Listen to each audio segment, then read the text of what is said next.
প্রিয় দর্শক, আসসালামু আলাইকুম ওয়া রাহমাতুল্লাহি ওয়া বারাকাতুহু। সুপ্রিয় দর্শক, আশা করছি আল্লাহ তাআলার অশেষ রহমতে আপনারা সকলেই অনেক ভালো আছেন।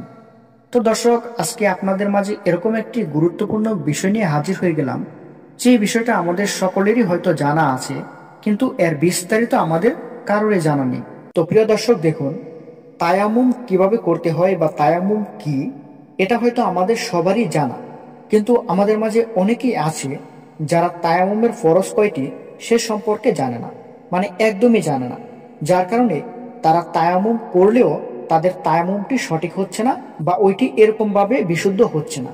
তো আজকে আপনাদের মাঝে তায়াম্মুমের ফরজ কয়টি এবং সেটি কিভাবে করতে হয় এই বিষয় নিয়ে আলোচনা করব।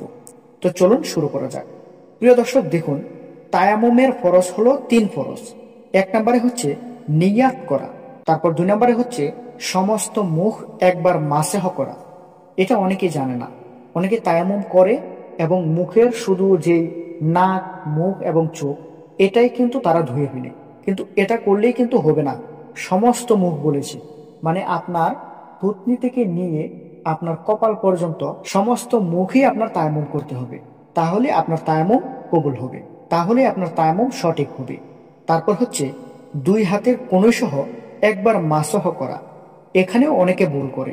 অনেকে কি করে, 2 হাতের কনুই পর্যন্ত না ধুয়ে অর্ধেক পর্যন্ত ধুয়ে ফেলে, যার কারণে তাদের তায়াম্মুমটি কিন্তু সঠিক হচ্ছে না।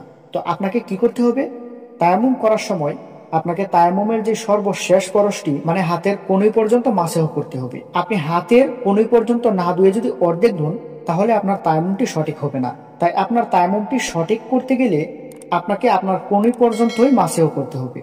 তো প্রিয় দর্শক, আশা করছি আপনাদের সবাইকে তায়াম্মুম সম্পর্কে এবং তায়াম্মুমের ফরজ কয়টি এবং সেটি কিভাবে করতে হয় এ বিষয়ে বিস্তারিত ধারণা দিতে পেরেছি। তো ভিডিওটি ভালো লাগলে অবশ্যই একটি লাইক করবেন এবং আমাদের চ্যানেলে নতুন হয়ে থাকলে অবশ্যই সাবস্ক্রাইব করবেন। সকলেই ভালো থাকবেন, সুস্থ থাকবেন।